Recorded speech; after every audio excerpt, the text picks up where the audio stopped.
A lot of what I'm going to be talking about is based on world system theory, also called world systems analysis, which was first articulated back in the early 1970s by the sociologist Emanuel Wallerstein. A lot of it is also based, well, further based on a book that was written by diplomatic historian Thomas J. McCormick that first came out in 1990, The American Half Century. McCormick uses world system theory to examine U.S. foreign policy, examine and explain American foreign policy since World War II. World system theory is a way to look at the modern world beyond just the traditional means of examining specific nation states, and instead looking at it as interconnected systems. If you are interested in stuff like this, and I am, this is fascinating reading, and I recommend you look up Wallerstein's work and the book by McCormick. However, it is also pretty heavy stuff.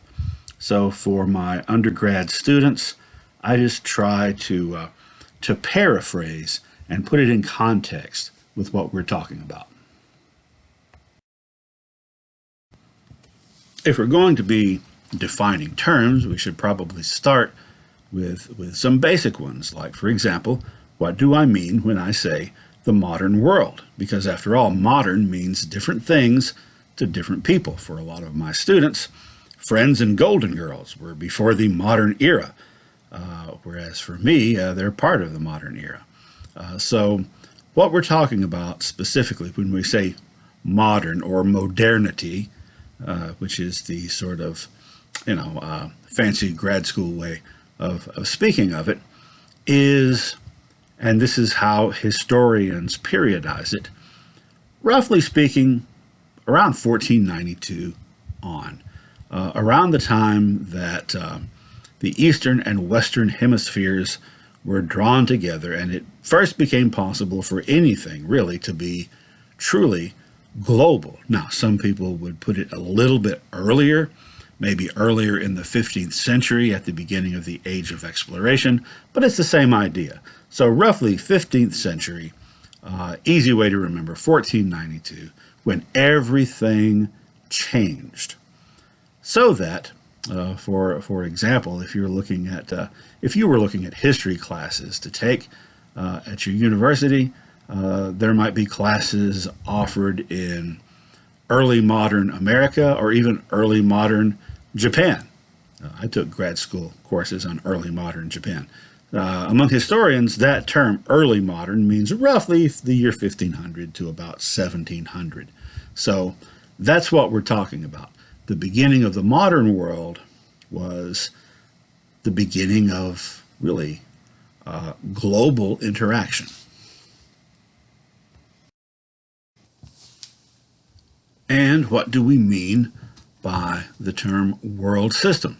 I said that this theoretical approach approaches things not through the more 19th century way of looking at nation states, but looking at world systems. Well, instead of looking at the history of a country, essentially like, say, France, take a look at the system, the world system that country was part of, which is to say, the region of influence with the interdependent economy, culture, and so forth. So in the pre-modern era, you had many different world systems, some of them overlapping, as you can see here. Like, for example, on the far right and the far east in blue, you have the Chinese world system that shows their region of influence, and then you also have, intersecting that one, the Eastern India world system. And you'll notice that they intersect there in Southeast Asia. And if you're familiar at all with culture and history in Southeast Asia, you'll know that you can still see a lot of influences of both China and India. The thing that changed by the 15th and into the 16th century was access to a whole other hemisphere, yes, but also the beginning of modern capitalism. Since the beginning of the modern world, there have been three types of economic environments: subsistence communities, external systems, and the capitalist world system. Now, those first two existed before the modern world. A subsistence community is simply a community that produces just what it needs to survive. Often these are hunter-gatherer societies. External systems, more organized communities, kingdoms and empires. The capitalist world system is the global economy that tied everything together at the beginning of the modern era. Now, when two systems, two environments rather, encounter one another that are of different types, when the subsistence environment encounters the external system, almost always the external system, that is the kingdom or the empire, is going to defeat that subsistence environment, that subsistence group. Just imagine, the Roman Empire or the Chinese Empire, say 2,000 years ago, encountering a group of tribal group of hunter-gatherers. Who's going to win? Well, if the terrain is favorable to the subsistence community, they might be able to hold out, but almost always they're going to fall. Now, the difference between that and the capitalist world system that comes into existence is that when either of these other two kinds are even touched by the capitalist world system, they are not defeated necessarily, not conquered. They are actually absorbed and become part of the capitalist world system. We are the Borg. Lower your shields and surrender your ships. We will add your biological and technological distinctiveness to our own. Your culture will adapt to service us. Resistance is futile. The best way for me to visualize what this means and to understand it is to think in terms of the Borg from Star Trek, the alien race of cyborgs that have a hive mind, that if they capture you, they turn you into a Borg, and you lose all individuality, and you become part of their collective consciousness, like a bee is part of a hive. Now, unfortunately, I can't use this example much anymore, because every time I do and I ask how many people in the class are familiar with the Borg, there's usually only one or two people as nerdy as I am. This seems to have been lost to cultural memory, which is unfortunate, but because my nerdiness continues to grow and metamorphose, perhaps there's another example that I can use.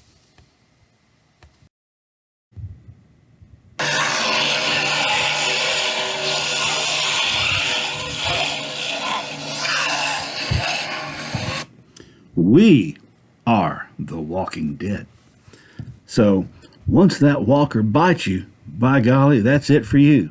Your independence, your consciousness is gone. You're no longer your own person. You have now joined the Horde, and you are part of the Walking Dead. So there, does that help a little bit better? So when those subsistence cultures in North America encountered the European colonial powers, yes, they were defeated. Yes, they were conquered. But more than that, and even those tribes who were not yet conquered and who remained unconquered for a while, perhaps as allies of the colonial powers, they were still dramatically changed from the moment they first encountered those Europeans. And they were changed because of trade.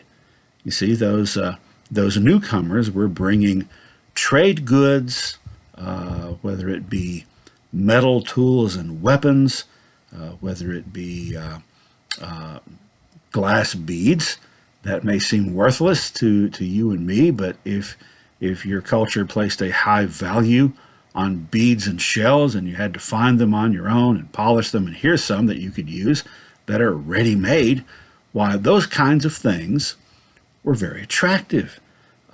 In some cases, they were things that if you were one of these native peoples, you couldn't get otherwise. Or in some cases, they were things that were much better than the versions you had, or much easier than making the things that you had been using.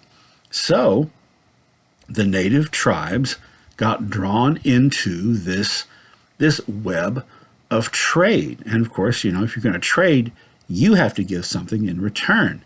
And for example, one of the things given were furs. That's something that all the Europeans were looking for. And these tribes who previously had a really, really strong ethic about ecological balance and not taking more than you needed. And all living things being related, and if you took the life of another creature so as to eat it, you had these rituals where you apologized to it and thanked it. But now all of a sudden, that creature's a commodity, and its skin is a commodity. And the more of them you can get, the more of that stuff you can have, right? The easier your life can be. And in some cases, after a while, those things went from seeming like luxuries to seeming like necessities. So the tribes started to, in many cases, overhunt, when before they had always maintained the balance, right? Because they are wanting to trade more things and get more of this stuff. And it led to dramatic changes in their own culture. It led to them valuing things differently and changing to become more like the Europeans with whom they were interacting. And that same thing happened with the Aborigines in Australia, the Maori in New Zealand, various Pacific Islanders, other continents around the world. When they encountered those Europeans with their trade goods, they became part of the system, and they were no longer able really to, as much as they might want to and as much as they tried, no longer able to exist in a vacuum as if they had not encountered those people. So then, absorption, not just conquest. Sometimes absorption instead of conquest, more often absorption in addition to conquest. The approach that these different systems take toward commerce differs substantially. All right, the external systems, kingdoms and empires, they engaged in trade. The Chinese Empire during the Han period, couple of hundred years BC, were engaged in trade with the Roman Republic, later the Roman Empire. But trade was not the focus for those empires and for those kingdoms. What's more likely to happen, of course, you've got those two really large external systems that were distant from one another, but what's more likely to happen when you've got external systems encountering subsistence groups or smaller external systems is that the kingdom or the empire will use force to exact tribute. This was true with the Romans. It would be true with the Mongols later on. This huge force comes into your neighborhood, kind of like bullies, kind of like gangsters offering protection. They come along and show that they can defeat you, and then demand a certain amount of goods from you to forestall them completely destroying you. So then you just become sort of a regular contribution to them. Now, if there's any commerce born from that, fine, but the commerce is a side issue. And you will have situations like the really big empires like China and Rome that I mentioned, Egypt earlier than Rome, dominating an entire region, but with transportation being what it was, if they're far enough away from other dominant empires, why, trade's really the only way they're going to interact, probably.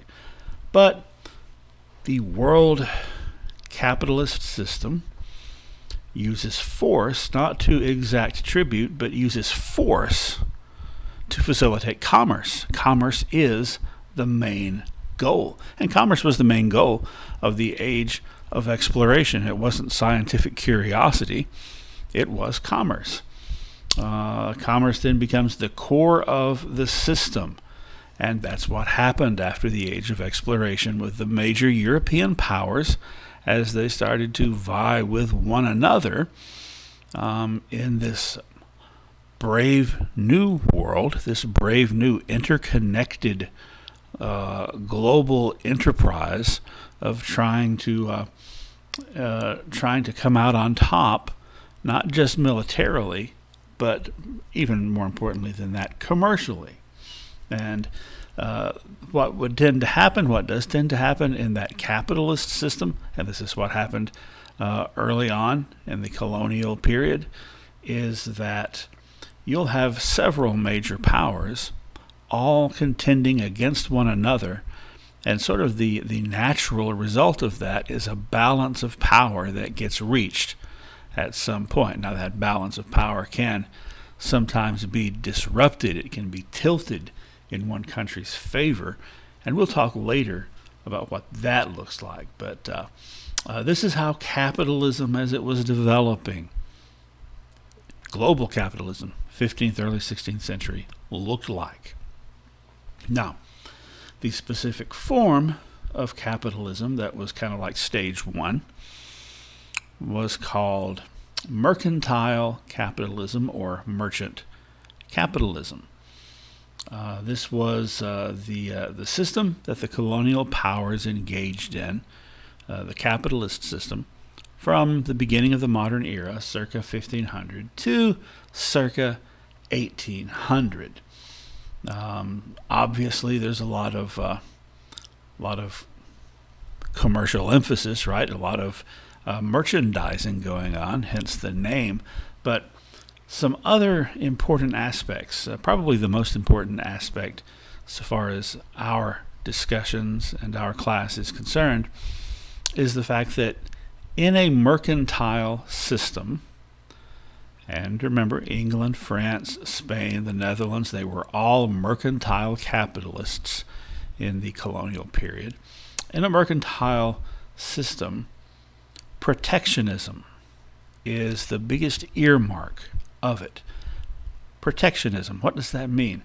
That means that that specific country extends protection to the merchants of their own country and the financial interests of merchants and producers in their country over that of others. So it's not open border free trade. That means that, let's say, for example, we're talking about England. England establishes colonies. They are going to enact policies that are going to protect merchants and producers in England. So what that translates into is that you live in an English colony in whether it be South Carolina or whether it be in India or wherever in the world that colony may be, the English government expects you and in fact demands of you that you buy the stuff that you need from English merchants, not from French or Spanish or Dutch, even if you can get a better deal with those other countries. You were expected to deal with your own country's merchants first and foremost, and sometimes exclusively. Now, another aspect of this mercantile system is that the goal is to establish not just a balance of power, but a balance of trade. In fact, Francis Bacon, in his writings, described mercantilism and the purpose of it, and here are some of the things that he mentioned. The opening and well-balancing of trade, the cherishing of manufacturers. Now, that's a slightly different meaning to that word than the 21st century. The government of the kingdom is going to cherish their own manufacturers. They're going to favor them. Okay, the banishing of idleness, repressing of waste and excess by sumptuary laws, the improvement and husbanding of the soil, and the regulation of prices. And that's another big part of it, the regulation of prices. Mercantilism involves a lot of government regulation.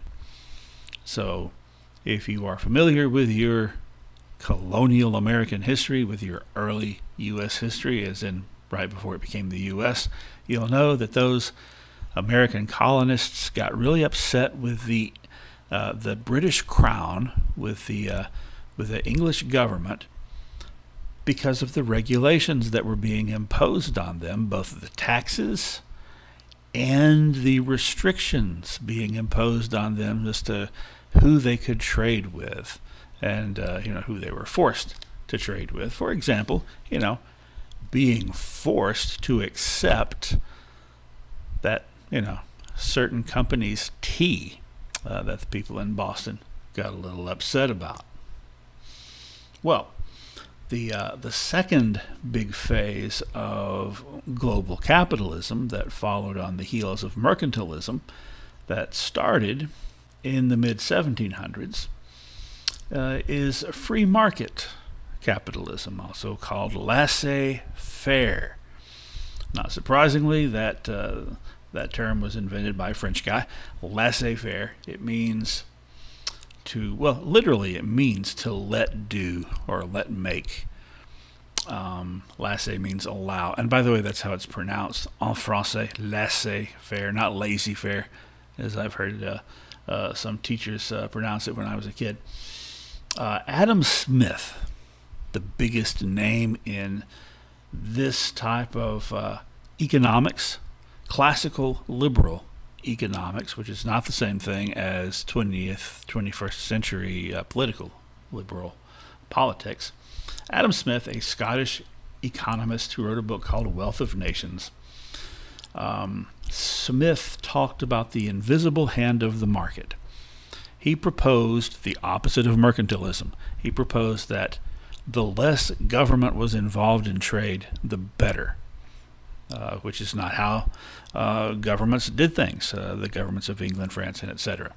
Adam Smith, leave them alone and let the markets work themselves out, because as people compete with one another, each pursuing their own individual interests, they will cancel out the efforts of others, and it will result in a balance, the sort of balance that governments had been trying from the outside to impose before this.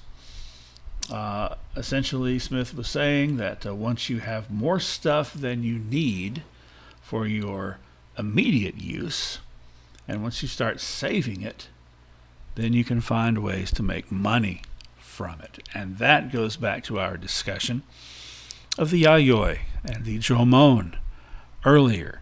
The fact that once you have extra stuff, that extra stuff gives you leverage. And one word for that leverage is capital. It gives you wealth that you can reinvest. Okay? So that was stage two. By the early 19th century, circa 1800, there had been a total shift in how capitalism works toward industrial capitalism as a result of the Industrial Revolution, so that now corporations and industrialists were much more important than merchants as the primary cog to keep things moving. The manufacturers became extremely important, the owners of the factories. So this led to the rise of the factory system. We'll talk about that in more detail much later on. But this also led to urbanization, because things are manufactured in factories. Those are located in cities.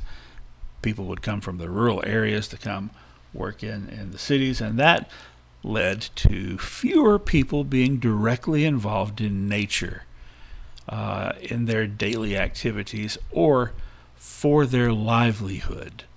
And we talked about that a little bit before. This is around the time that romantic period of literature, poetry, art, and etc. started to really blossom, because people were no longer as immediately connected to nature as they had been, and they were starting to feel like cogs in a machine.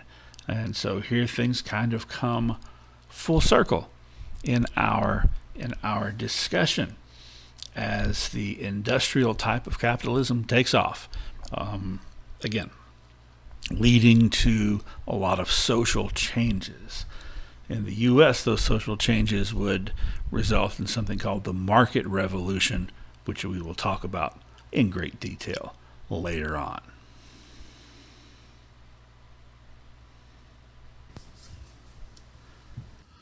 In the capitalist world system, there are three types of countries: first world, second world, and third world countries, alias first world core countries, second world semi-peripheral countries, and third world peripheral countries. What does all this mean? First world countries are very high tech, and by the way, all this is related to labor and resources.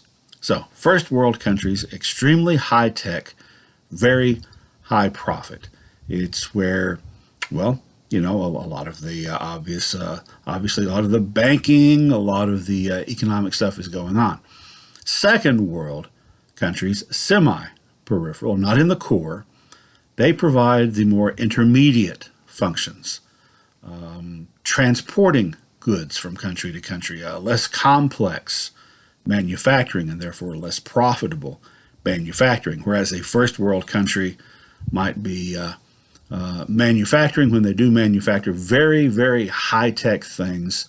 The second world countries would be manufacturing less complex things. Now, not to say there wouldn't be anything technical, but not as complex. Third world countries primarily are there for the first world and second world countries to use, essentially, for their raw materials, for their resources.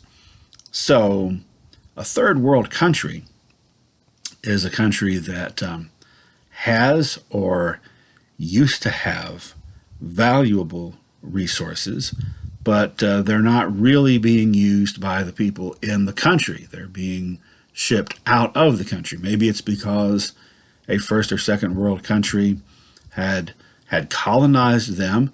Maybe it's because a first or second world country had not colonized, but somehow had dominated them. Just as one example, the country of Haiti, you're probably aware, about a decade or so ago, there was a very destructive earthquake there, and a lot of people were killed. But surprisingly, it wasn't buildings falling on people that killed a large number of them. It was mudslides, very deadly mudslides. And why do they have so many mudslides on that end of the island? Because, the Dominican Republic is on the other end. There's not even any trees. A lot of the timber has been sold off because the country is so poor. They've had to sell off a lot of their resources over the years, and that puts them at a serious disadvantage. Well, mercantile capitalism lent itself well to this first, second, and third world type of scenario because, as you're well aware, as we've already talked about at some length, those colonial powers from Europe, as they developed trade and established colonies and so forth in the 1600s, 1700s, really were emphasizing extracting the resources from those countries that would have been those centuries' versions of third world countries. But once industrial capitalism became the norm, starting in the early 1800s and really continuing unabated since, things got ratcheted way, way up because manufacturing is more important than ever, which means natural resources are more important than ever. Now, this map is it's kind of a weird looking map, isn't it? It's a map of the world, except it's not a physical, topographic or geological map of the world. It is an economic map of the world as it existed in the year 2000. So the countries of the world are here represented by size according to their gross domestic product, how much money they made. Now, this is from 2000. It's a little bit out of date. If you were to look at a more recent working of a map like this, the biggest change would be China, which in that 2000 map you can see circled there in yellow was one of the pink countries, not that big. It would now be as big as North America. Okay, but it's still, even still with that change, this basic map would hold true so far as hemispheres. The countries of the northern hemisphere, and more accurately, the corporations headquartered in the countries in the northern hemispheres, use countries in the southern hemisphere for resources and for labor. Those third world countries tend to be below the equator for the most part. Now, for example, and this is really, maybe you didn't notice this is kind of freaky. Take a look at how big Africa is on this map. This map represented by gross domestic product. Africa is a huge continent, huger even than most maps make it out to be. But when you're looking at the money, it's barely there at all.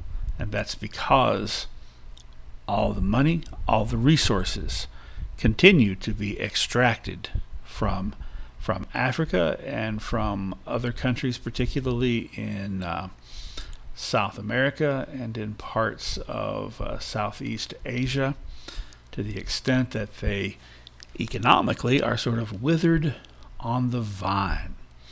Now, most of those countries in the red on this map, not all of them, but most of them, proclaim themselves to be democracies. However, in this scenario, for them to be first world countries, they really can't support the idea of there being too much democracy in the third world countries, because if there's democracy in the third world countries, that's going to cut into those corporations' profits. That's also going to cut into those countries' national interests, and that leads us into the discussion about balance, which I've kind of hinted at a couple of times. It's very important discussion, and it is going to take us right smack up into the 21st century before we return to our colonial narrative that we had started on. And this is a discussion about hegemony.